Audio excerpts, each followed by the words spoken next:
Hello guys, for today's video, we're going to London!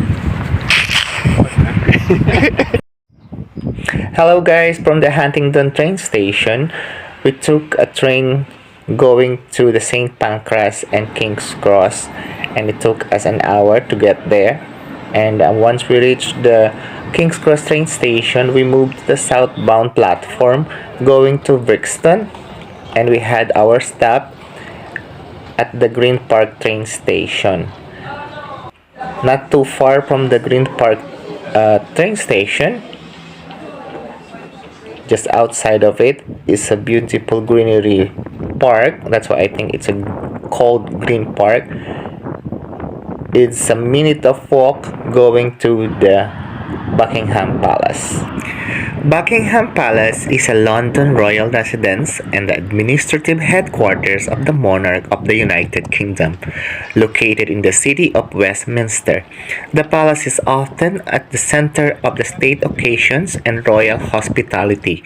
It has been a focal point for British people at times of national rejoicing and mourning.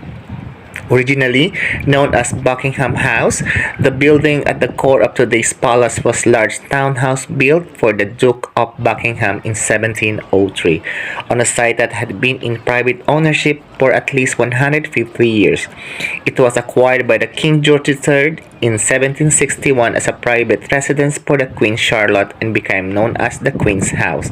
During the 19th century, it was enlarged by the architect Janus and Edward Bloor, who constructed three wings around a central courtyard. Buckingham Palace became the London's residence of British and monarch on the accession of Queen Victoria in 1837.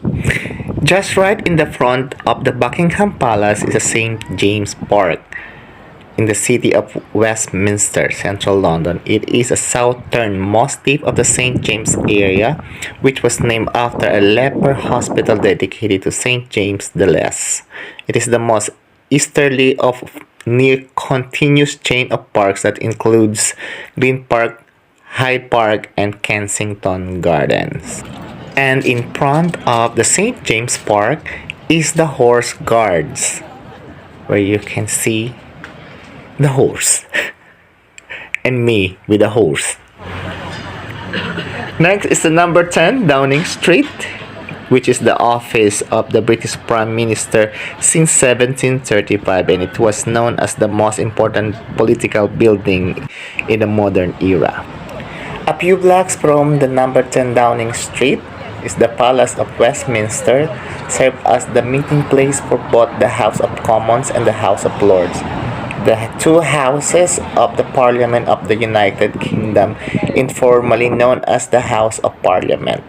The palace lies on the north bank of the River Thames in the city of Westminster in the central London, England. Its name, which derives from the neighboring Westminster Abbey, may refer to the several historic structures, but most often the Old Palace, a medieval building complex largely destroyed by the fire in 1834, or its replacement, the New Palace that stands today. At the same street is the famous London Tower clock, which is named Big Ben, where picture taking has to be a mandatory. On the opposite side of the Thames River is the Europe's tallest cantilevered observation wheel, the most popular paid tourist attraction in the United Kingdom, with over 3 million visitors annually. I'm actually scared of height. I'm ready. I don't know.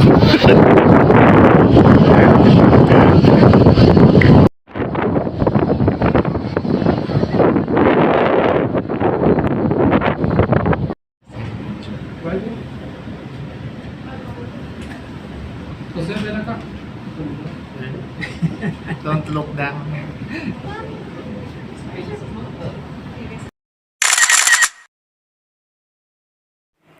Our next stop, Tower Bridge.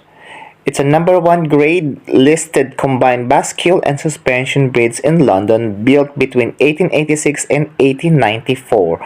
The bridge was constructed to give better access to the east end of London, which had expanded its commercial potential in 19th century. The bridge was opened by Edward, Prince of Wales, and Alexandra, Princess of Wales in 1894.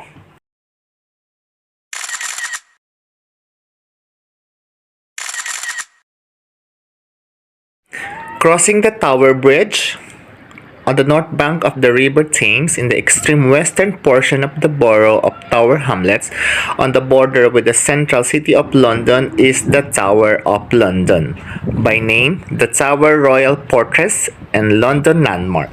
Its buildings and grounds serve historically as a royal palace, a political prison, a place of execution, an arsenal, a royal mint, a menagerie, and a public records office. So this is how we end our tour in London. I hope you guys enjoyed watching and thank you very much. Bye!